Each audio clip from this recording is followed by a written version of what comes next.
remember I tweeted it and I got like a message from this media guy and he asked if I was going to be a walk-on or a scholarship player. And I mean that in itself kind of fueled me. So when I got called up, there's like a big like screen TV with like your face, Yeah. like your name, age, whatever.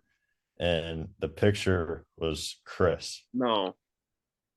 There's a point where my mom didn't know if we'd hit a growth spurt, so she was like, "You guys need to get your grades right, in case you don't get a scholarship somewhere." In mind, I felt like it might have been my last year at Iowa, so just no matter who we played, just going in with that mindset, like you're the best player on the court.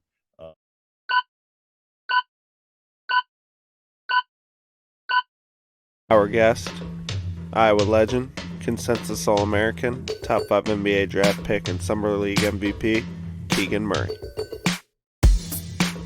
Our host, Hunter Strait.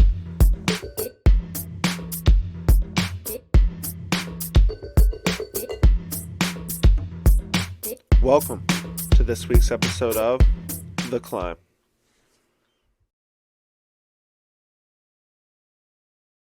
All right.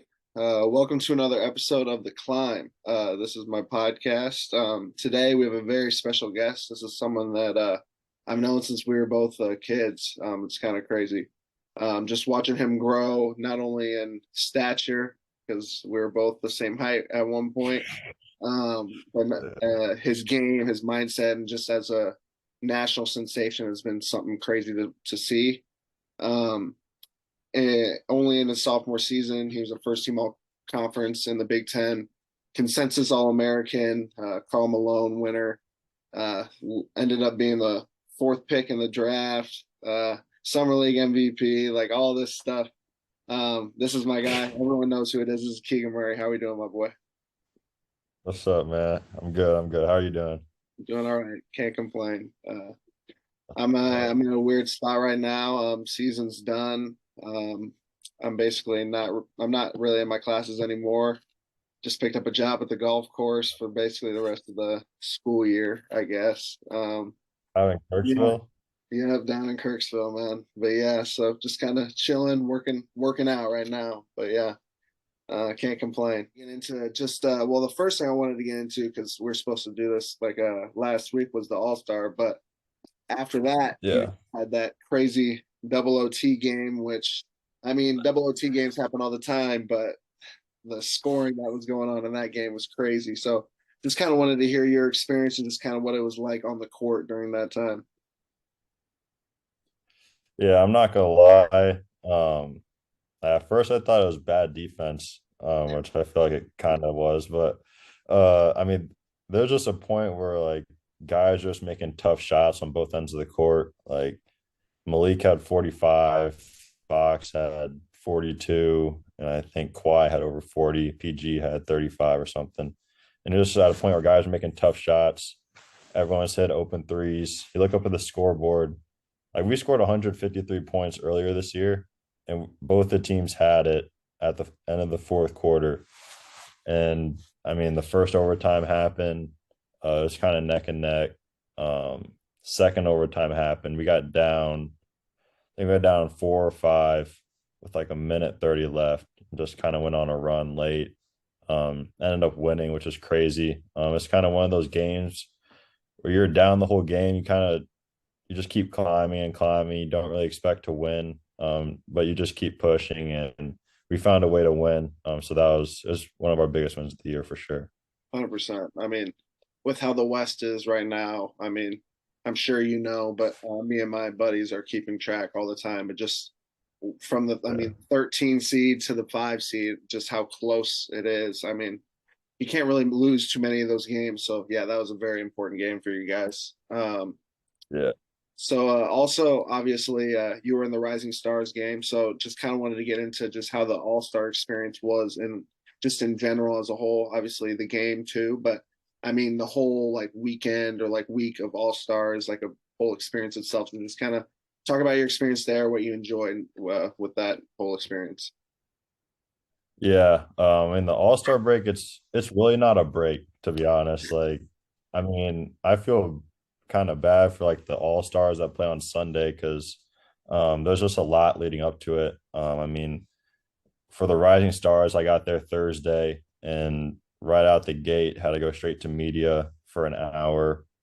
Had to go through like a circuit with all these different networks, and then I had to go shoot like a commercial for Adidas, and that took a while too. And then you go like you have a rookie meeting, and then next thing you know, it's like 10 o'clock at night. So then you gotta go to bed because you're just tired from the whole day. And then 100%.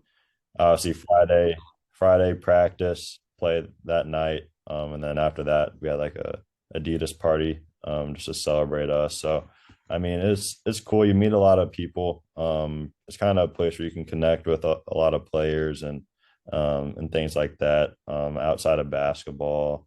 The game wise, I mean, I feel like did all I needed to do. I mean, we won, so that was cool. I mean, Did you like everyone started the hearing about like yeah, did you the like the new format. format? But I mean, Yeah, I I'm get not the gonna lie, I point. didn't. I'm sorry. Yeah, it was they. I guess they had it last year, but I didn't watch the game last year, I didn't even know so they did that last year. Yeah. so Yeah. I had no clue what was going on. I was going into it like it was gonna be a full like 4 quarter game. And then they pulled that out, and I mean it's. I feel like they just want it to become more competitive in a way. That's But I mean it's cool, and I know a lot of guys like the 4 quarter traditional way. But I mean it was fun because it was really competitive. 100%. Um, Also just kind of like with the new, like there's kind of just a bunch of different rules, but I'm get kind of what was your opinion on just the in the All-Star game, just drafting right before the game? Again, it's not that big of a deal, but just kind of I thought that was just a little bit weird. What was your opinion on that? I mean, I feel like there's kind of like they're trying to create like a fan interaction almost and just kind of make it just change it in a way to see if the fans like it. So trial and error. And I mean, from what I heard, it was kind of 50-50. I thought it was, I mean, I feel like it took a while. I think it took like an hour or something like that. But That's not no, I mean, they could have done it like quicker, I guess, but no, it was cool. Just to see that and I don't know. Maybe they'll do it next year. 100%. Lastly, just kind of in this warm up, just how's life in Sacramento? I know you're not really there a whole lot right now. You're kind of just barely ever there. Um, but how have you just kind of enjoyed that move across the country? And then also, how has Carly enjoyed it herself? A former Yeah. Truman Bulldog too. Just yeah, how have Bulldog. you enjoyed that Yeah. experience? Yeah, it's been good. I mean, at first it was a transition just because, I mean, the first time I was in California was for the my pre-draft visit here. So, and Carly's never been to California either, so it was kind of just a new experience for both of us. And it was good for us to do this together, in a way. And we got a dog in early November, so that's helped her when I'm on the road and things like that. So it's been good. She's met a lot of new friends and things like that. So I mean, she's been really good for me. Just kind of when I need to get away from basketball, and things like that. So, I mean, you know her. She's a good person. She knows what she's doing. She's on top of all of her stuff. And uh, no, I mean, Sacramento, to be honest, is uh, it's a Midwest city in California. Is basically what it is. Like it's slow pace. There's not much going on besides Kings basketball. So it's a good spot. Interesting. Okay, I like that. All right, to your journey, man. I Yeah. mean, just kind of before we get into the whole thing, I mean, as someone who's kind of seen you through the whole gambit of your career, it's crazy just to watch where we've kind of where you've gone. So just kind of growing up, I do want to get into kind of just like just you and Chris, just kind of like what was life like for you guys, just kind of growing up as little kids, because I mean, obviously not a lot of us know what it's like kind of being twins. But just kind of what was that like growing up as twins? And if you have any good twin stories, anything like that. Yeah, I mean, me and Chris, we've always kind of had a relationship. Like we never argue. If we argue, it's just jokingly. Like we never get in real fights or anything like that. But I mean, me and Chris, just growing up together, we really did everything together. Like we go to the gym together, we'd go ride our bikes, we go running, work out, whatever you can think of. So I mean, just having him growing up as a twin, it sucked being called the wrong name all the time. Because I mean, I remember my freshman year at Iowa, like I don't think I was ever called like me and Chris were never called like Chris and Keegan. Like they just call us twin because it'd be easier for them to remember. So I mean, I mean that was challenging. I Yeah. can understand it, but I feel like after being around you for a while, you can definitely see the difference between you two. And I think you guys know that too. But Yeah. um, Yeah. uh, Yeah. And it just got to a twin was easier. So 100%. I kind of wanted to get into just like when it comes to this like love and this desire for basketball. Was this something that like you and I guess your brother just like it was something that developed as you guys were growing up, or is it you kind of saw just your with your dad's involvement with it, that just kind of just drew you to it and then it just grew with that, or do you think like you just kind of saw it and it just was like an instant kind of love kind of thing? yeah, I think with basketball, I mean, growing up, I always liked playing it. I was probably better at baseball up until middle school than I was at basketball. So it was kind of at a point where I had to pick between basketball and baseball. And I don't know. I we both didn't really like baseball as much, and we knew we loved basketball, even though we didn't know where it'd take us. I mean, I mean, obviously going in high school, we were pretty good players and things like that. So we just didn't know where it takes us, but we just knew we just loved the game. And my dad obviously had a big influence on that, just helping us along the way growing up. But I think around that time we had to decide. We just knew basketball was our love, and just wherever it took us, it took us. So Yeah, you guys always knew you guys were going to get that growth spurt, man. That's crazy. You guys called it. Um, is there's a point where my mom didn't know if we'd hit a growth spurt, so she was like, "You guys need to get your grades right, in case you don't get a scholarship somewhere." So that's yeah, funny. Yeah, so kind of getting into that. So obviously, I mean, going into high school, I mean, again, like even before you guys both hit that growth spurt, like talented players, you guys were both guards. Again, with Kenyon growing up, a lot of it was just skill work, skill work, skill work, working on your shot, kind of yeah, working on the like all your moves, all that stuff. So like you guys were skilled. It was just like what was going to separate you, that type of thing. Um, I remember as you guys were getting into your junior, senior year, you guys did hit that little growth spurt. You guys got to like 6'5", so you guys were like definitely growing and you were taller, kind of getting to that wings. But like, I still felt you guys like didn't really get the like love that you guys maybe should have deserved. Definitely went under yeah. recruited in a way. Just kind of talk about that, kind of maybe talk about the schools that were talking to you, maybe just like right out of high school and just kind of that whole like that high school experience just in general at Prairie. Yeah. I mean, yeah, with my dad, everything was about skill work. Because we were obviously really small. Probably around my sophomore year of high school. That was before we hit the growth spurt. And then we just had kind of had that foundation. So when we got to my senior year, I was first team all state, won Metro Player of the Year and things like that. And I feel like I was better than a lot of guys I was going against, or a lot of guys that already got that recognition. And it was just at a point where I knew that I was a good player. I just needed a chance, I guess. And for me and Chris, our first offer was from Truman State. So There you uh, go. yeah, Truman State was our first offer. Southwest Minnesota State, Upper Iowa. But we both really wanted kind of another year. So we wanted to go to Kirkwood. take the JUCO route and Yeah. figure it out that way. Because it was close to home. And they at that point they've won a couple national championships and things like that. Yeah. So 100%. it was a good JUCO. And then my dad obviously got the call about DME through a coach down in Muscatine. Knew a guy down there, so got connected that way. Ended up going to prep school, and that obviously benefited us really well. So Yeah, I was gonna say, so like kind of what was the so like you talked about JUCO, because I would say that prep school isn't really the like stereotypical route that someone or just people take to get to college in general.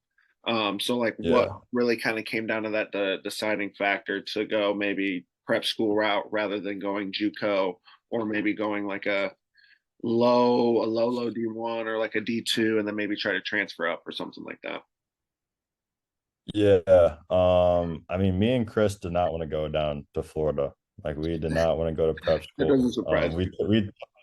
We told my dad numerous times that we did not want to go. We just want to stay, go to Kirkwood, and figure it out from there, or go to one of the D2 schools and figure it out. So we obviously listened to my dad, and my like we kind of just put everything on my dad. We're like, if this works, like thank you. If it does it, like screw you. So Yeah. so nah, but I mean my dad, he did a lot of like research, and because we had no clue what a prep school was. Like you 100%. don't there's no prep schools in Iowa. There's no Yeah, post grads in Iowa. So we were completely oblivious to it. And it was kind of it just started to become a big thing. I mean, you had Anthony Simons did a post grad, went straight to the NBA. yep, Kenyon Martin Jr. did the same thing. So guys have been successful there. And we really just took a chance. 100%. Yeah, no, that was something that honestly I was looking at the same thing because I was kind of a tweener coming out, and I just thought Yeah. maybe like a year of me just like in the weight room, just kind of another year of just kind of developing skills would maybe benefit me a whole lot. So I kind of thought about going that same route as well. So yeah, I guess so Yeah. we're down in Florida now. I guess while you're down there, what was your main focus? So what were you really focusing on? What was your main goals when you were down there? My main goal was to get stronger. Really just to get stronger, more athletic. 'Cause that's what I needed to do to get to the Division 1 level. I feel like my skill set was really good. So just kind of honing in that. And then we compete against like JUCOs down in Florida, Division 2 schools down in Florida, then a lot of good post grad teams down there. And the JUCO scene down there is really good. Yeah, They bring out a lot of Division 1 guys from those, and Division 1 transfers that go down there. So we were playing really good teams, night in and night out. And my team down at DME, we ended up having 7 guys that went to a Division 1 school. So we were a good team too, yeah. as well. So me and Chris's focus was really just to get stronger, and just have more eyes on us. Really, was our main focus. So by this point, had hit that like final kind of like spurt to that last kind of like push as far as getting to like to the height that you're at now, and you're really just trying to fill Yeah. out. That's something that I kind of want to get into with you, uh, and hopefully your brother at some point too. But like obviously, again, like the skills are always there, but like again, you grew up as guard, so like as you were transitioning and like growing, what was that transition like as far as like transitioning to more of like a wing forward kind of position? Yeah, I think obviously bringing up the ball. You're not going to be that's kind of the point guard, but bringing the ball up after like a defensive rebound, pushing in transition, Yeah, and things like that. That was the biggest thing. And then just like I guess just putting the ball on the floor and shooting over people. I think that was kind of a big transition. Um, just to figure out that, just to keep your rhythm, with your height, with your ball handling, how to create plays, how to make shots that way. And I think that really helped us. And honestly, I didn't really feel like my growth spurt had much of an effect on my ball skills and things like that. It Sure. kind of just naturally transitioned in a way. 100%. That makes sense. I would say like what would you say you learned most in this like kind of gap year, this prep year, as far as like maybe in your game, something like personally, mentally, something like that. What was something that you really just you felt like you took away the most from that experience? Yeah, I think mentally, it prepares you a lot for college. Just being away. Obviously, I went to Iowa, which is 20 minutes away from Cedar Rapids, but I mean, it prepares you to be away from home, and just like kind of living without your parents um, and like the travel, the road trips that you take in prep school too. So when I feel like going through that when I got to college, like everything was it was just kind of easy. Like you've been playing against college guys, Hmm. so you know that physicality, you know the length, because it's completely different from high school. So I feel like just mentally, that year probably had the biggest impact on me. For sure. Last thing before we get into this, till we until we get to like your Iowa career. Um, Yeah, After the commitment to Iowa, I remember a big kind of conversation around the whole like your commitment was because again, you're down in Florida, we don't really see prep games, so we don't really know yeah, a lot of conversations around Cedar Rapids, around Iowa is just like this was just because of the Kenyan connection, that type of thing. Were you hearing these yeah. types of things? And if so, like, did this kind of fuel you in a sense? Like, all right, like I kind of want to like prove to these people that are saying this, or were did you not hear it at all? That type of stuff. I mean, I was at that point I was pretty oblivious to it. Just because I mean I'm not I mean Twitter's a big thing nowadays. Not I don't have a Twitter account anymore. At that point I just didn't really go on it. I think I just put like my commitment on there and just let it Yeah. rock. But uh I know my my dad, like he would tell me stuff and things like that, but I mean that's my dad. He's always on social media, but I mean you hear it from like the media as well. Yeah, Like 100%. I remember I tweeted it and I got like a message from this media guy and he asked if I was going to be a walk-on or a scholarship player. And I mean that in itself kind of fueled me, just because I don't know, that just comment just fueled me in a way to go to Iowa, prove myself, and things like that. And I mean my brother, I feel like we both kind of left our mark at Iowa, in a way. So I mean, obviously, me and Chris we're not going to talk crazy to anyone or anything like that. Like we're just going to be ourselves, and we know who we are. We know what we possess going into Iowa, and I feel like we just want to show it.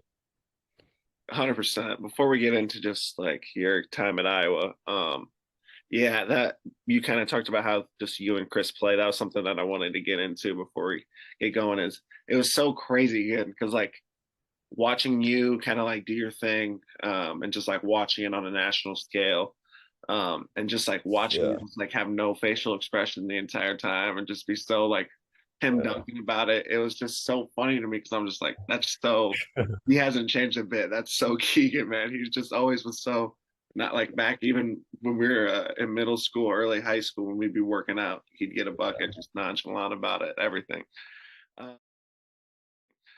Uh, so yeah. anyway, getting into this freshman year. So like, how did you?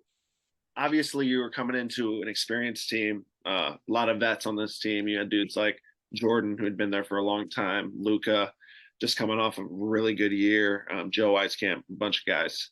Um, what were these conversations like with the coaches as far as what your role was going to be, how they were seeing what they're kind of expecting from you, that type of thing? Yeah. I mean, we had they had about a 9-man rotation already set, Yeah, going into the season, and that's kind of as many guys Fran plays. Like even this year, Fran's playing like 8 guys, 9 guys max. So they already had a set 9-man rotation. And I came in to open gyms in the summer, and I was just trying to like get buckets, score offensively, and things like that. And I remember Coach Sparrow. after like the first week, he like pulled me into his office and was like, if you're trying to get on the court this year, like it's gonna be tough. But like you gotta rebound, defend, be the guy that does all the little things. Because scoring, I mean, we got Luca, we got Joe Wieskamp, we got Jordan Bohannon, we got those guys that can put the ball in the basket. So what you got to be able to rebound, defend, because they didn't really have that at that point. So um, I remember in the fall, those practices, I think it was like 6 weeks of practices. I tried to out rebound Luca every single practice, and I did a lot of the time. And like the coaches started noticing, and they started giving me little opportunities sprinkled in um, during the start of the season. I ended up getting part of the rotation, set rotation. Fran ended up having to extend the rotation because I was kind of doing those little things that we needed. 100%. Yeah. So just kind of getting into that. So like he said, getting into the rotation, he played about 18 minutes a game, averaged around 7 points, 5 rebounds, but like 1.3 blocks in 18 minutes a game is crazy. So that's kind of that defense that they're talking about. The 5.1 rebounds in that amount of time. I mean, all of those stats in that just in that short amount of time is very, very good, very promising, especially from a freshman. Um, got all Yeah. Big Ten freshmen that year. So like overall, just how'd you feel about your role? Like, did you obviously you were coming into the season not expecting to play, so did you enjoy this? Like, how did it feel playing along these guys? That type of thing. Yeah, I think it was great. Just being able to not step in the spotlight right away. I think just being able to watch Luca Garza. I mean, he's a national player of the year and averaging 26 a game. So like just being able to watch him day in and day out, having to practice against him, even though he's not my position, just see how hard he worked and things like that. I kind of felt like he set the standard for Iowa basketball. And I mean, we've kind of kept that standard the last couple of years. So just being able to be on that team, that veteran team early on as a freshman was huge for me. I was gonna say, just you kind of got into it, but just like, what was it like playing with someone? I mean, you ended up. We'll get into it with your next season being to that kind of level, but what was it like playing with someone as big as Luca Garza was that season? And like kind of like what was that your relationship like with him? Yeah, we always had a really good relationship. I mean, off the court, he'd always encourage team activities and things like that. Always go to their house, always hang out with them. So he was a leader in that way. And just seeing his work ethic, I mean, he's always the first guy in the gym. I mean, I'd go in the gym on off days or early or things like that, or in between workouts, and he'd always be there. So he kind of just set that standard. And I mean, just watching him and what he did in the spotlight on and off the court, I think helped me and what I needed to do and how humble I needed to be. So 100%. It's been really cool to see him kind of carve a role into the NBA as well. Because obviously he was dealing with a lot of the same things coming out, just a lot of chatter about him not being able to fit into the NBA, that type of thing. And he's completely like molded his game into fitting like really well and giving himself a yeah. opportunity to really get a role. So I've loved that. I wanted to obviously you had a very successful freshman season, but I just wanted to know, did you have like a welcome to college moment or something that was just kind of like a oh shit, like this is a little bit different than what I've been dealing with. Obviously, it might be with Luca too, but anything like that. Yeah. I mean, there's okay, I'll do two. So one was we had like a scrimmage. So it was the COVID year, right? And we had Yeah. a scrimmage. Um, instead because like usually you have a scrimmage between like a secret scrimmage and things like that. And we couldn't have that because of COVID. So we did 5-on-5. And they put all the veteran guys. So they had like Joe Wieskamp, CJ Frederick, Jabo, Luca, Connor, Patrick, Joe Toussaint, Jack Nungy. And then on our team, it was me, Chris, Tony Perkins, Aaron Eulis, Josh Agundale, Michael Bear, Austin Ash. So all the freshmen and then our two walk-ons. There we go. And yeah, just threw us in the fire. That's a And squad right there. I mean, me and Chris had to switch out guarding Luca, and Luca had like 40 on us, but we only lost by like five. So There you go. uh but like just that in itself, that was a cool moment. And then we played Gonzaga, and they're ranked number one at the Pentagon. We were ranked number three. They ended up losing the national championship to Baylor. But that game, I think I played like 5 minutes and like two turnovers, and it was just kind of that level of play was crazy. So Yeah, those are my moments. for sure. Um, Biggest takeaway from your freshman season. So obviously, again, you had that success, but what was, I would say, the biggest thing you learned maybe about just the game or just like your role, anything in general, just like kind of what was your biggest takeaway? Yeah, I think it was just how hard you got to work. 'Cause it's just completely different from high school to college, and just how hard guys work then, how much time they got their individual work and things like that, was the biggest thing for me. And I just carried that on throughout the rest of my career. For sure. Um, at this time, I remember because I'm a big NBA guy too, so I like looking at the Yeah. mock drafts, all that stuff. So I remember looking at the next season's mock draft and seeing you in the first round after your freshman season, and I was just like, oh shit, like that. This is crazy. I was like, damn, he had a really good year, but I was like, this is getting wild. Um, Yeah. and even myself, I was just like, he's like, I was like, damn. So I was like, is Keegan like an NBA guy? Did Yeah. you start to notice this kind of like publicity? Were you starting to notice this, like the attention you were getting, all that type of stuff? Was it like, did you notice it, or was it just kind of still the same, just kind of going under the radar type of a deal? Yeah, I mean, that summer, I noticed a little bit because the media would talk about it a lot with us. Like when we had our press conferences, our daily summer checkup, whatever, with the media. So, I kind of noticed it there around Iowa City. I get noticed a little more and things like that. But I mean, in a sense, I just try to block that off, block it as much as I could, and just kind of focus on myself. So, I mean, I'd see stuff here and there, but that's about it. 100%. And again, I mean, kudos to you for that. But a lot of times it's easier said than done. So, like, what would you say are things that you do to kind of help yourself block those things out? Because I mean, again, even at this point, you still hadn't gotten to the level that you're at now. But like, even that Yeah. level can get to some people's heads, that type of thing. So, just kind of like, what were some things that you were doing just to try and keep yourself grounded, keep yourself focused? Yeah, I mean, really just like hanging out with the guys. I mean, just hanging out with Chris, staying in the gym with him, and just kind of putting myself in positions where I wouldn't be able to see it. Like on my phone, like I have like I set like a time limit going into my sophomore year, like how much time I could be on like each app. So like I Yeah, was on my phone much, and things like that. So that helped me a lot too.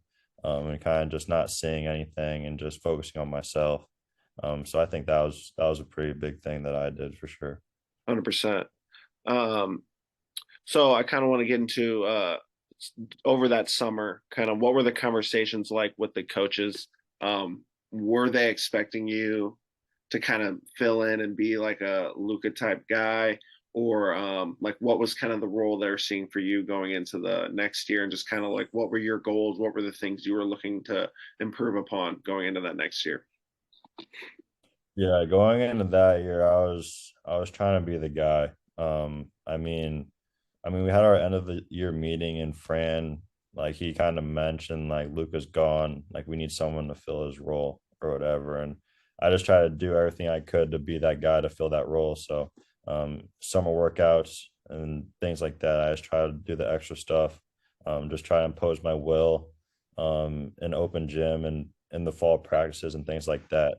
I mean, we keep stats every practice, and I'd get like 20 and 10 every practice, and things like that. So I mean, just trying to impose my will, and just kind of make a statement like I was trying to be that guy on the team. 100%.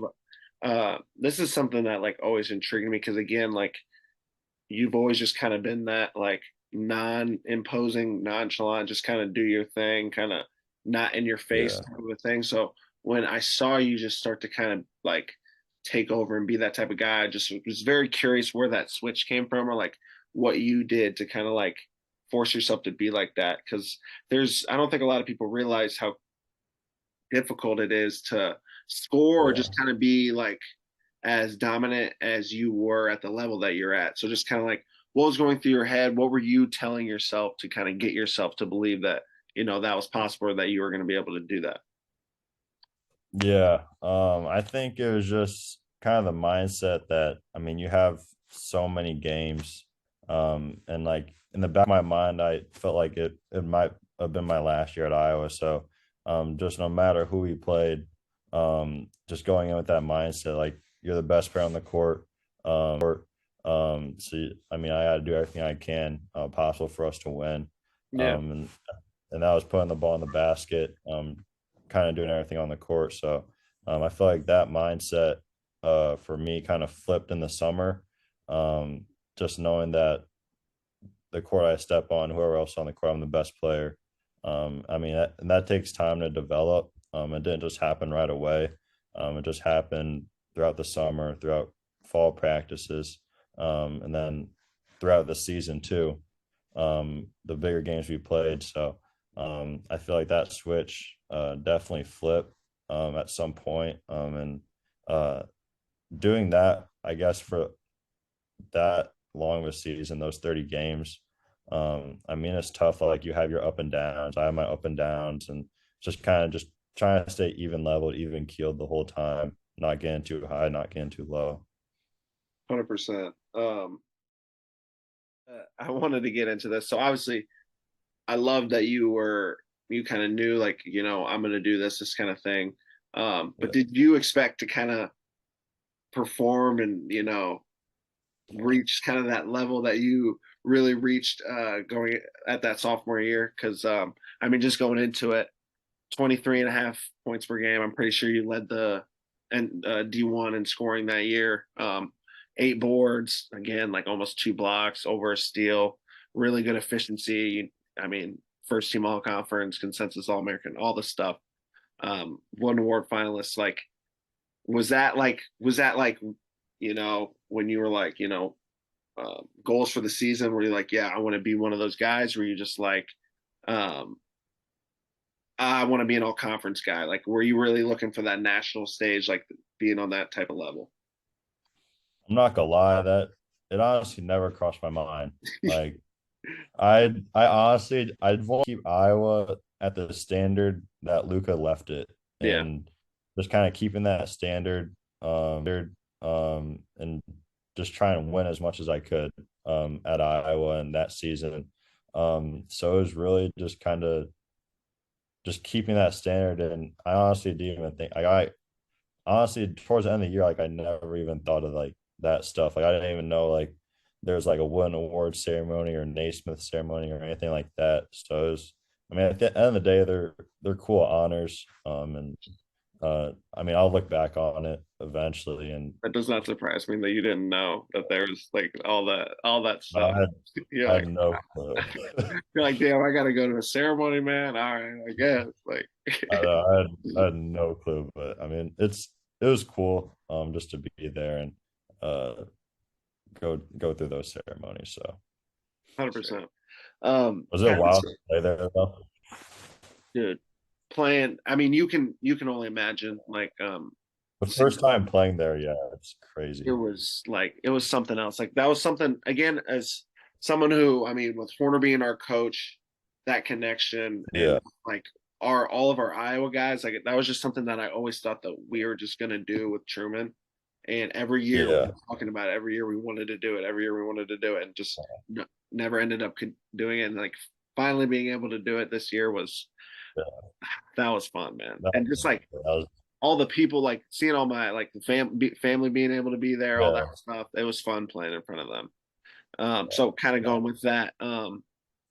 So in this second season, not only were you just Big Ten, like Midwest, like Iowa famous, like you blew up to national, like you were a national guy, like everyone kind of knew your name if you were watching college basketball.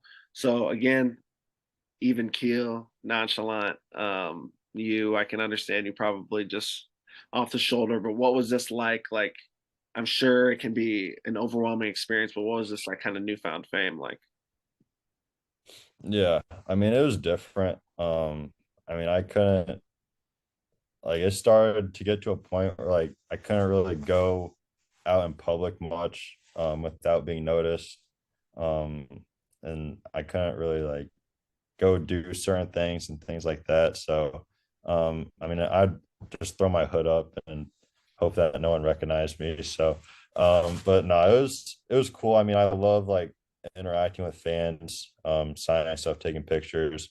Because I know at the end of the day it'll make their day. And I never, I mean, I wanted someone to look up to as a kid, and just trying to be someone that they can look up to and just kind of exemplify and just trying to be like. So I just try to model myself off the court as good of a person as I can be.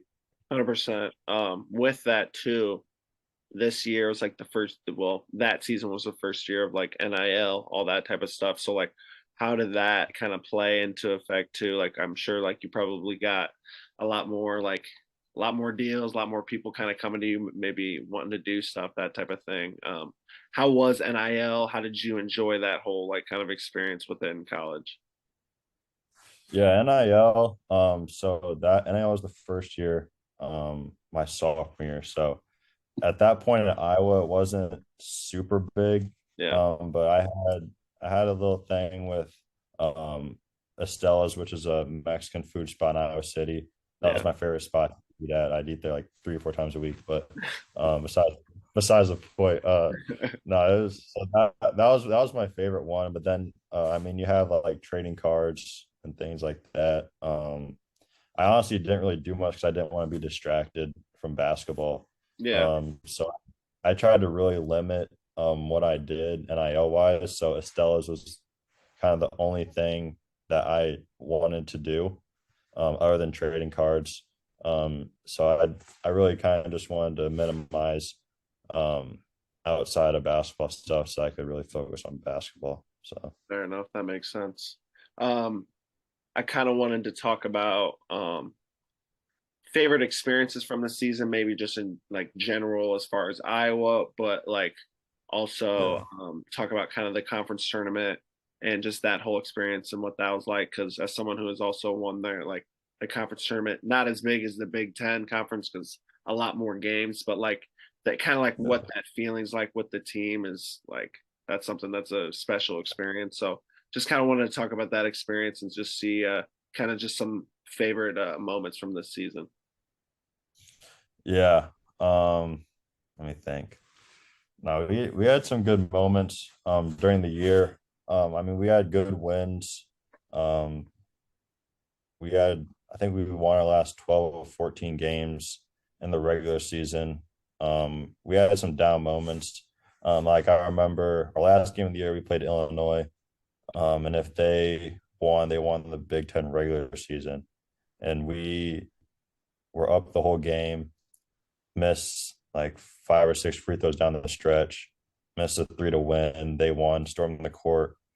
And then 3 days later, we had to go play the Big Ten tournament. And I think that tournament kind of just showed our resiliency because after the game, like, I mean, when we're on the floor, like people were yelling at us when they were storming the court, like telling people like go end yourself and things like that. And so I think just going from that to the Big Ten tournament just showed our resiliency. And I mean, Northwestern, the first game, uh, we broke pretty much every offensive record in the Big Ten tournament. I think we scored 112 points. And then Rutgers played well against them, beat them. Indiana game, we were down, I think 15-3 to start. Uh, and we are down the entire game. And it was kind of a game where um, you just like can't like break through. Like you just can't get the lead at all. It was always like 5 or 6 points they're up. And we go, I think there's 3:30 left or 4 minutes. We're down nine. And right before that, Trace had like a breakaway dunk. Uh, and just like the whole crowd is Indiana fans because we're in Indianapolis. Yeah. So he had the breakaway dunk, and I was like right behind him, and I was like, Shh, like Yeah. this is not this is this Not is looking. not good. Uh, I had like a slow walk to the huddle, and Connor McCaffrey was like super encouraging in the huddle, and we ended up tying the game with like a minute left. Obviously, Jabo banked in the three, and uh, I think that was my favorite game that we played. Um, like I've been a part of ever. So, um, and just like our camaraderie, team wise, and just how we're interacting with each other at that point in the season was one of the best feelings in the world. Just to be able to win 4 games in 4 days and have the games that we had brought us really close. We all still talk to this day. I mean, a lot of guys are still on the team, but we all still have a group chat to this day and always interact in it. It's just really cool because I mean, like once you go through that experience, it's kind of 100%. like you're bonded forever. And so it was really cool. 100%. Once the season's done, get into this pre-draft process. So just kind of what was this experience like for you? Because again, through this whole year, you're just kind of just moving up mock draft boards, and seeing yourself into, Yeah. lottery, top 10, top five conversations. So what was this whole experience like for you? I'm sure it was probably different from a lot of people who are like really trying to like grind, make a name for themselves. But what kind of what were you looking to do during this time? What were teams looking from you? That whole thing. Yeah. I mean, I was in a unique spot. I'd like to that point, I really didn't look at any mock drafts until I actually got to the pre-draft, and like met with my agent, and things like that. And he kind of told me where I was at, and I was kind of shocked to be honest, because I mean, I thought like I was gonna be like late first, mid first, just from where like I heard in the summertime by Yeah. those media guys. So when he told me I had a chance to be a top five pick, I was obviously excited, but I knew I had to work on myself. And the biggest thing was just to work on myself, work on my game because they told me I would have limited visits and things like and workouts. So I took 4 visits um, to NBA teams and worked out for them. And I knew like Sacramento was a place where I wanted to go just because um, they had Mike Brown. They just added their GM, assistant GM, so they're kind of like it's kind of like a refresh for this team, the city.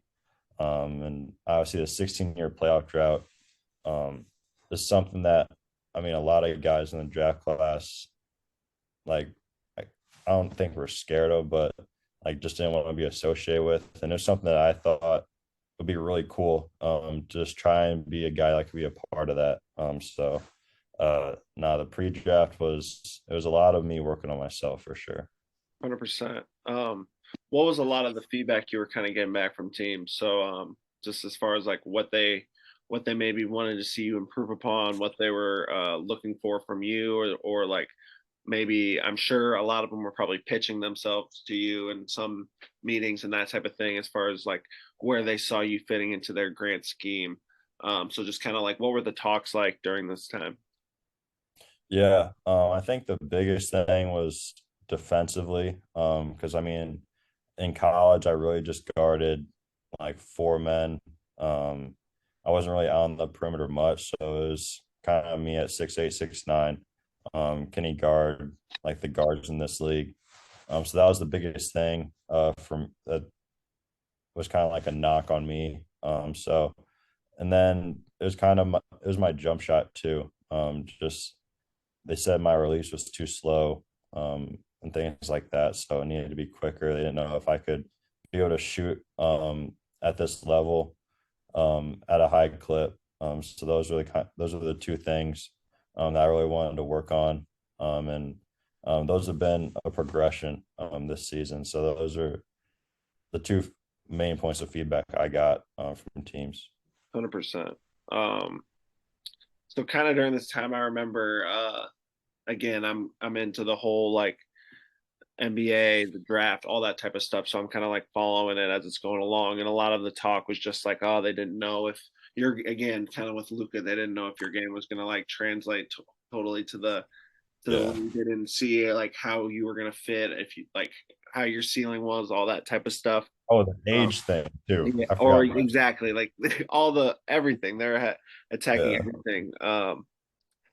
Did this again, was this just kind of like all just fuel to the fire again? Because when you ended up getting picked fourth overall, which we'll get into, a lot of people, I guess, not really like surprised, but there were just guys that I thought were like better options, better things, guys who had better upside and stuff like that. So like kind of what was your mindset when these kind of narratives were going around? Yeah, I mean, my growth spurt was super late, and I grew into my body super late, at 18, 19 years old. So, um, I think where my trajectories have a long way to go, from being a complete player. And I mean, there's guys behind me. Ben Matherin's having a really good year. Jaden Ivey is having a really good year. Those guys are doing really well for their teams. And I think just what the Kings needed. I feel like I, me personally, I feel like I could fit that in a way, just kind of being a long defender that can space the floor, knock down shots, create his own shot, and be a guy that they can rely on in situations. And uh, I think that I feel like people don't know that about basketball. They want the guy that's got the flashy dunks, has the step back, the handle, whatever, the flashy passes, things like that. And I'm just not that guy. Like I'm a guy that's going to do his work and get it done. And I mean, in the NBA, that's what people want, and that's what people want on their team. So, 100%. This is kind of something I wanted to say about you is just like, yes, it is nice to, have that deep bag, be able to do a lot of things, be a super skilled player. yeah, But at the end of the day, and we see this with a lot of guys in the G League, there's a lot of super talented dudes in the G League, dudes who can like yeah, really hoop. crazy But, talented. but they aren't either willing to or aren't able to mesh or fit into that role that is needed to at the NBA level to either be like a knockdown shooter or be a defender, occasional like get a bucket guy, that type of thing. Yeah, Something that I've seen from you, at least from the early in the season with like such a talented team, as you've been able to at least be able to find your role, and at least try and play and do the best with the role that you have, type of put the team first and um, play yeah, for just like not just themselves and play well within a role. That's obviously really important for an organization as well. yeah, no doubt. Before we get past the draft, I had to talk have to talk about this. I mean, this is I'm sure we even had a conversation about this when we were kids, but like what was that like when you hear your name called? I know obviously you're getting picked, that type of thing, but just like you're sitting there at the table, you hear your name called. What's that like? What's going through your head? It's a crazy story. Um, Not many people know about, but so I mean, going in the green room, it was like a really cool experience. Like you meet, like Kylian Mbappe was there, so like you got to meet him, Oh yeah. things like that. So I mean, there's a lot of people everywhere, a lot of famous people everywhere.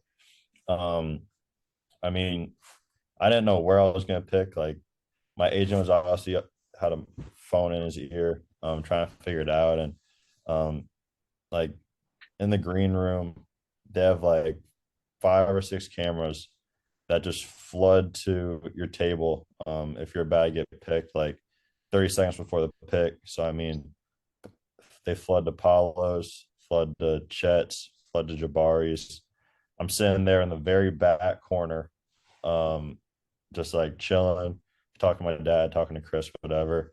Then all this cameras start like flooding towards me, and like my mom started freaking out because she was right there. And I mean, it was just cool. It was kind of all a blur because then right after that, you have to do 2 hours of media.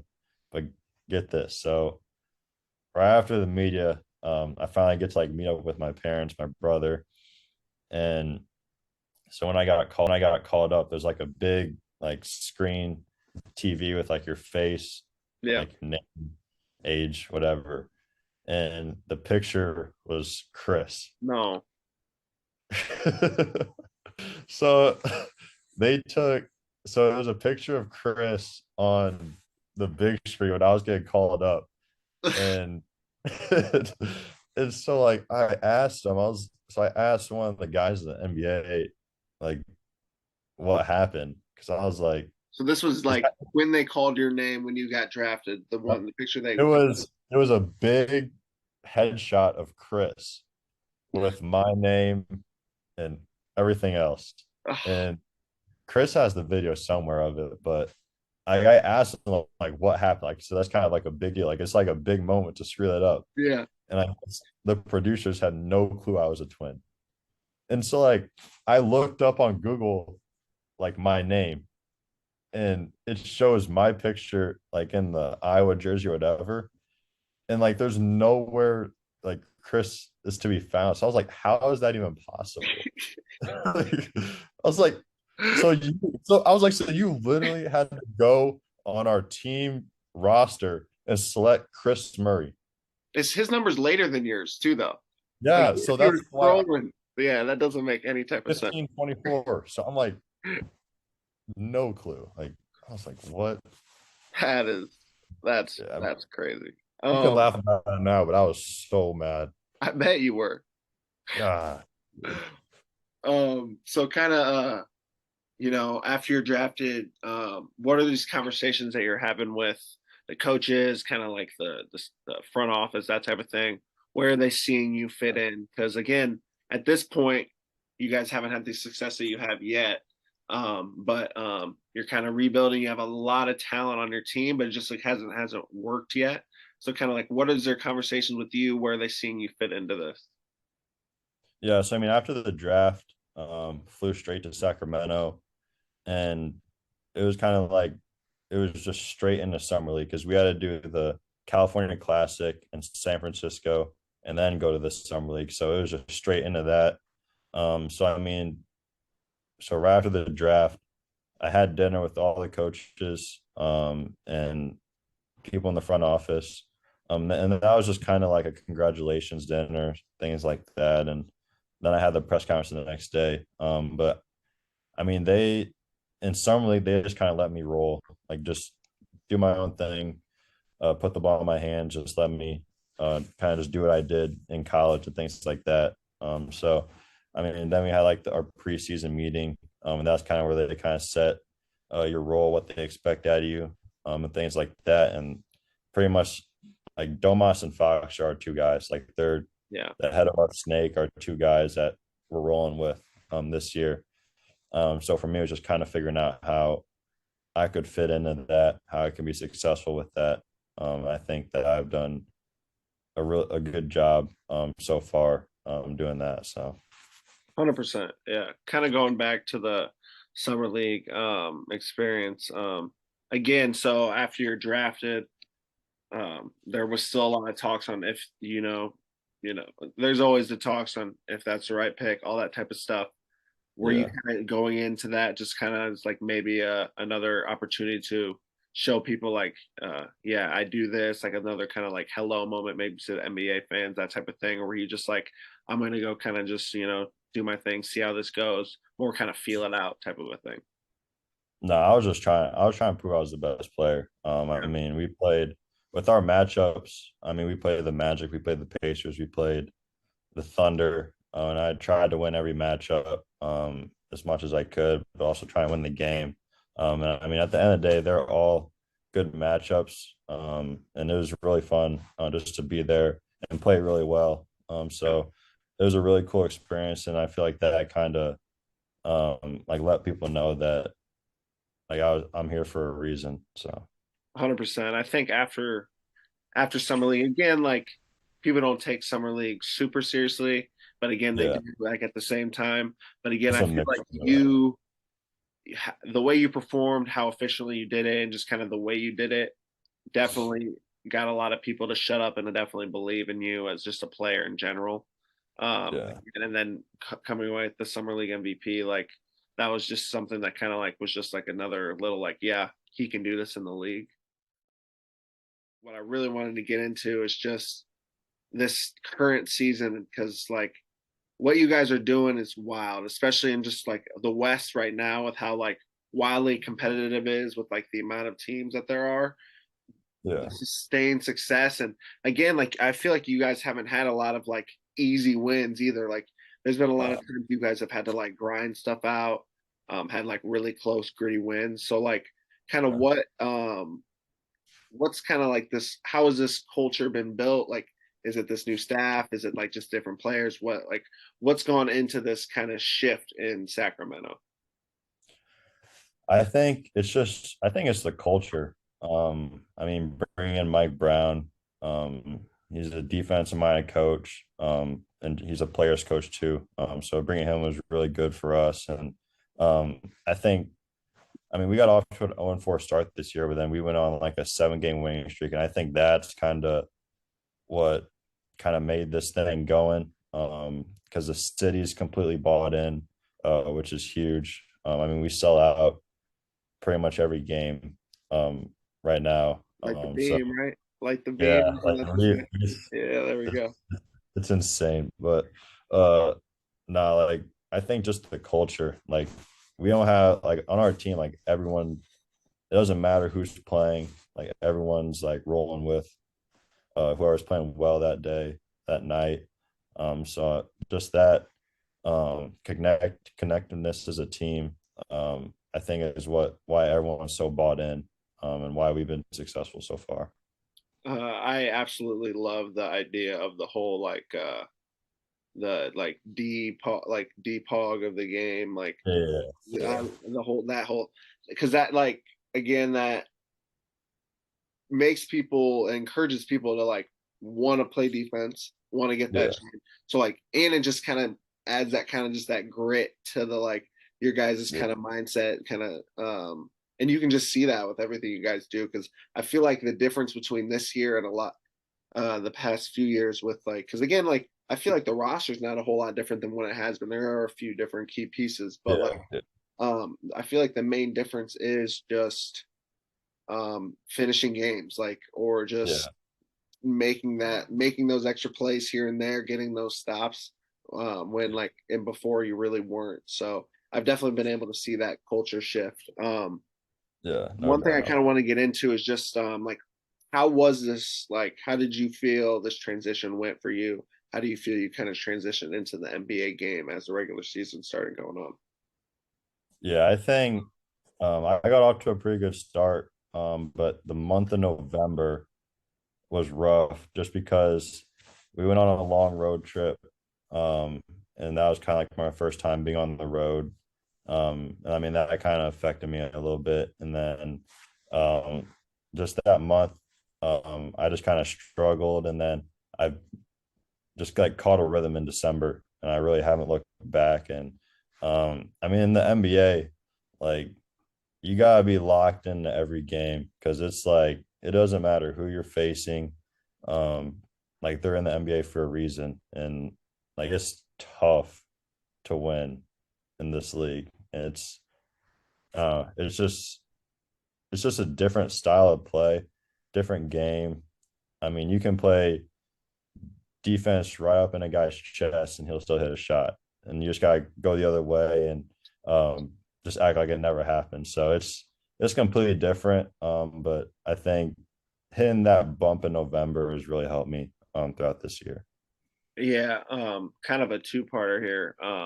One thing, so when you're going through this slump, like kind of what are the conversations that are having? Like, are you like personally, obviously you're probably like, oh damn, like, because it's not only like you're doing it back in like high school, or you're doing it back in college, like you're doing it on a Yeah. national scale, like you're getting paid money for this now, like you're like, oh crap, like are these like feelings of kind of being like overwhelmed, or like is that kind of like what's leading to maybe like the progression of that, or is it maybe just like the travel, or just kind of a mixture of everything? Yeah, I think the biggest thing was I didn't have a routine. Yeah. Like I didn't have a routine at home, on the road, and I feel like that was the biggest thing. Um like and then after that, like I my routine on the road's been the same. My routine at home's been the same. And just having that balance, having that knowing what I'm going to do every single day leading up to the game, has helped me a lot. And just, I mean, you can get overwhelmed. Like I was overwhelmed at first. Just, I mean, you have doubts, and things like that. But I've always been confident in myself, and I knew that at some point it was going to turn around. And it turned it around. So I'm just grateful that like I stuck with it, kept my confidence, and didn't go down like a dark hole. So 100%. People have no idea how much like keeping consistent, yeah, just like a daily kind of thing going on, helps, because like yeah, that's something that really helped with my like kind of anxiety and just getting overwhelmed. Was just I always was yeah, just feeling like I had to get something done, had to get something done, and then I was just yeah, always thinking about other stuff instead of like what I just instead of just sitting down doing what I should have been doing, maybe having a plan set out. It's crazy how much more just like organized and just chill my life has been since I've been doing that. Um, helps so much. but I can imagine on the road, especially with your guys' schedule, how tough it can Yeah, be to keep that consistent. Like, what are some things that you're doing to kind of keep that consistent type of, um, I don't know, tradition yeah, type of thing? yeah. I mean, like we've had 2 week long road trips, and I mean those were brutal. But I mean, for me, like if we have a practice day, like wake up, treatment, like wake up at the same time, treatment before practice, go to practice, eat, whatever. But I think, especially for game days, like I go to treatment before shoot around, eat, nap, then go on the bus like straight away. And then at the gym, keep the same routine. But and then it's really just like on the road, like doing different stuff. So like I'll go like if I have friends in the city, I'll go out to eat with them.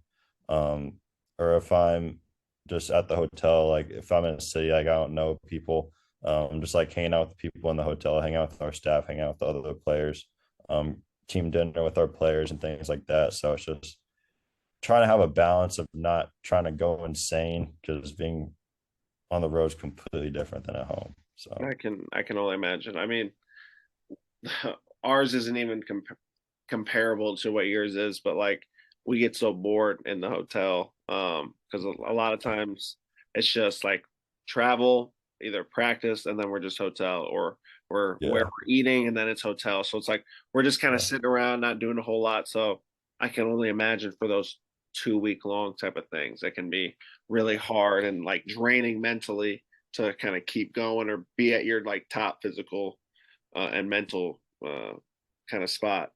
Um, yeah. so again, just kind of looking at this like turnaround with the Kings. Looking forward for the rest of the season.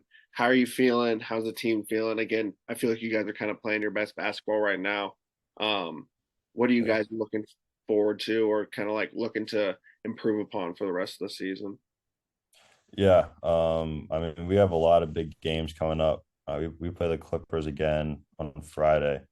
And we have a tough stretch, especially with division opponents. So, I feel like we all knew after the All-Star break, like we got 25 games left. Like we got to make every game count, and put our best foot forward, to try and do this thing. So, we know that we got to win games that we need to win, and just try and be in a spot, more comfortable and gain games on those teams. So I think our last stretch is one of the toughest in the league in the Western Conference. So just being able to win games at home is key for us with our atmosphere. I feel like it's a really good home court advantage. I mean, defensively as well. I mean, you can't really give up 170 points all the time and expect to win. So, Yeah. but no, there's no we've been solid the last couple of games. So, just keeping everything consistent, staying healthy as a team, keeping that consistency as well will be key for us down the stretch. Um, you looking at you personally, maybe looking forward for the rest of the season and just kind of looking forward in general for maybe next season, this summer, this off season. Yeah. What are you looking to either continue doing or improve upon in your game? Yeah, I think the rest of the year just continue to be a glue guy for our team, be able to knock down shots, be able to play make, create open looks, and defensively continue to be good. I mean, after All-Star break, I've been good defensively. Kind of turned that switch a little bit since then, and being able to guard the other team's good players. So, then the off season, I mean, I know now like the offense we run, I know where my looks are going to be. So continue to work on those, continue to work on my playmaking, my ball handling, and get stronger. I think that's a big thing for me. And just, I mean, just raise my level, I guess, because I mean, you can't be complacent in this league, because that's when you'll get knocked off because they're always trying to bring in another guy after you. So, and all these guys in this league have families. So I mean, they're playing to put food on the table for their kids. I mean, family, generational wealth. So it's I mean, you can't be complacent. So just continuing to become a better shooter, become a better uh, just player in general. For sure. One thing that I've kind of forgot to ask about earlier when we were discussing just like the strenuous season. I've always just kind of wondered this because I know there's been times in just like our 30 game season where I'm just like, damn, like it's tough to kind of get motivated for games, like Yeah. especially with this being my fifth year, just like there'd be a couple times where I'm just like, damn, dude, I kind of don't want to play today, like my Yeah. body hurts. Like, how do you guys stay so motivated in such a long, like 82 game season? Like, what is it that's like keeping you so like hungry on like December 15th in Yeah. Charlotte North, you know what I'm saying? Like what Yeah, I mean, I feel like it just depends on like the season. Like, I mean, for us, it's like getting to the playoffs and ending the drought, and then doing damage in the playoffs. That's our motivation as a team right now. But I mean, for other guys, it's like, I mean, if you're on a team that's not doing well, like yeah, continue to compete for that next contract, for that free agency, and things like that. So, I mean, every guys has different reasons why they're competing, for family, for loved ones, things like that. So, and obviously the love of basketball. I mean, that's why I compete every day, just because I love the game. I mean, I'm extremely blessed to be able to do this as a living, and just extremely blessed that this is my profession. So, just having that, is why I play the game, and I'm forever grateful. 100%. Another thing I kind of want to get into, again, being from Iowa, not having uh really like our pro team was the Iowa Hawkeyes or like the Cyclones. So like um we really like looked up to these like, NBA superstars, these type of big time players. What was it like when you like are really like starting to step on the court with these guys like LeBron, Steph, like yeah, like Giannis, Yeah. dudes who are like legends, dudes who we've looked up to since like kind of like we were kids, and now you're like on the same floor as them. Kind of what is that experience like again? Yeah, I mean, our first preseason game, like the first game I ever played against NBA competition was against the Lakers. They had LeBron, AD, and Russ at the game, all playing in the preseason game. And I mean, just being in that arena, like you look up and you see Kobe's jersey retired and all those jerseys, all those championships. And I feel like just kind of that moment, just I feel like that's kind of where like I became a kid again. But once you step on the floor, it's like those are your competitors. Like It's all business for sure, but yeah. so, like just I mean, just stepping on the court during warm-ups, I mean, that was kind of a surreal moment for sure. So like, where do you kind of see yourself next couple of years? Where do you kind of want to see or maybe your game going? Um, Again, you don't want to be like selfish, that type of thing, but like, where do you kind of want to see yourself going? Do you want to see yourself take that kind of step that you took in college? Where do you see your game kind of going in these next couple of years? Yeah, I think I have the ability, the ceiling to be able to take that next step, to be able to be a really good player in this league. I mean, that comes with like playing games, getting that exposure and things like that. But I feel like just being with Fox, being with Domas, and them being all stars, and just kind of watching them and see how they work, and things like that. Just trying to resemble them like how I do with Luca. Just try and emulate what they do on off the court, and just for myself, just become a better player. I don't know where that'll take me, but I know that every single year I want to progress in something, and hopefully that leads to different accolades and things like that. And that's always my goal. And I mean, at the end of the day, like you're in the NBA to win a championship, and that's like a huge thing that I want to do before my career ends. So 100%. I get that. Um, has the family been able to come out and see you much since you've been out in Sacramento? I know they've been probably busy, and with Chris, he's obviously busy with Iowa and stuff. But are they able to come out and see you much? yeah, my mom's out here once a month. She's out here all the time. My dad my dad's been out here once during Christmas time because he was coaching my sister. I just saw my brother during All-Star break for the first time in 7 months. So that was wild. Just because like before that we haven't seen each other. Like the longest we've been apart is a week.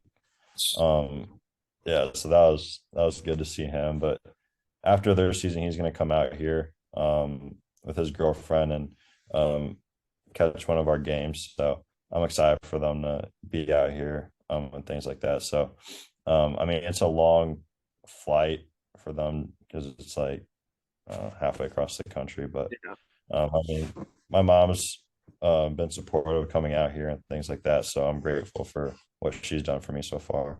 100%. Um, as far as I know, because one of my buddies, he's also was in the NBA and just kind of had that same kind of lifestyle, BT. But I know Yeah. that obviously you guys do a lot of stuff with basketball, but as far as like your whole day, it doesn't take up a whole lot of your time. You do have a lot of like free time for the rest of your day that you can do Yeah. as much you please. So like, what have you kind of been filling your days with? What have you been finding to kind of like different hobbies or different maybe different like business or different ventures that you're kind of like doing maybe on the side or just like in that free time outside of basketball? Yeah. I mean, in basketball, I mean, at home, you don't, I mean, you don't have as much free time, but on the road, you have so much free time. But I mean, like, I'm trying to figure out this foundation that I'm gonna start soon with my family. Oh, nice. And yeah, and then like with the Kings, like there's different events that I go to. We've done a lot of community events, things like that. And hobby wise, I mean, I golf, so golfing, About to ask you that. yeah, California golf's been nice so far. I can Outside imagine. of basketball, yeah, it's been nice. And then like I mean, with my dog too, like I mean, you have a dog, and just having a dog is like the best thing in the world to come home to, and just him being here has made my life so much better. Just having him on good days and on bad days. So That's most important, 100%. Yeah, Yeah. I kind of want to get into. I knew you're a big golfer. I was going to ask if you were still, if you still were able to find time to go out and golf. Is your game still pretty strong, or you know? It's fell off. Uh, I'm not gonna lie. College is my prime, but yeah, after that, like I've barely golfed. But I mean, now you have a little time, so I was going to say you guys used to golf a good amount, right, in college. I remember I was talking with Connor. Did you guys used to go up to Riverside a good amount and stuff? yeah. We'd always be up at Riverside. I mean, we had a lot of guys on that team that golf, so it was really fun. 100%. Um, Kind of before we really wrap things up here, you were talking about that foundation. Just kind of like I don't know if you can really talk about it, but maybe just kind of promote that a little bit, kind of talk about what that's all about. Yeah, it's gonna be with my family. So me, Chris, my mom, my dad, and my sister. So it's gonna be uh based out of Iowa, and really just helping with anything. I mean, with Adidas, they're they're helping a lot with that too, with my Adidas contracts. So I feel like it's just gonna be good for our family to help out the communities in Iowa and Sacramento, and just kind of because for me it's just about giving back. So however I can is the biggest thing, and my family is all in with that too. So I feel like it'll be really cool for us and something that we're really excited about. 100%. And as you know, I mean, Cedar Rapids is an area where there are a lot of people who could use that type of help, could use that Yeah, assistance, that type of stuff. So I'm sure that would be greatly apprecited. Um, yeah, so before we kind of like wrap things up, I just kind of want to thank you again for coming on. Again, it's been awesome just kind of watching your journey these past few years. I know we've kind of separated as time's gone by, but um, just watching you grow, you and your brother, and just watching you guys blossom into what you've been is just it's awesome. Really proud of you. It's especially been since those awesome. bad Yeah, boy days. the bad boy days, man. Those legacy Panthers, bro. Uh, but yeah, no, I mean, I can't wish you anything more than just the best. Good luck with everything. Good luck with the rest of the season. Wish nothing but good health, all that type of stuff. Everyone, go check him out for the rest of the season. Give him good luck, good vibes. If you guys are out in Sacramento, come check him out. If he's in the game on nationally televised, that type of stuff. Check him out, and obviously check out his socials.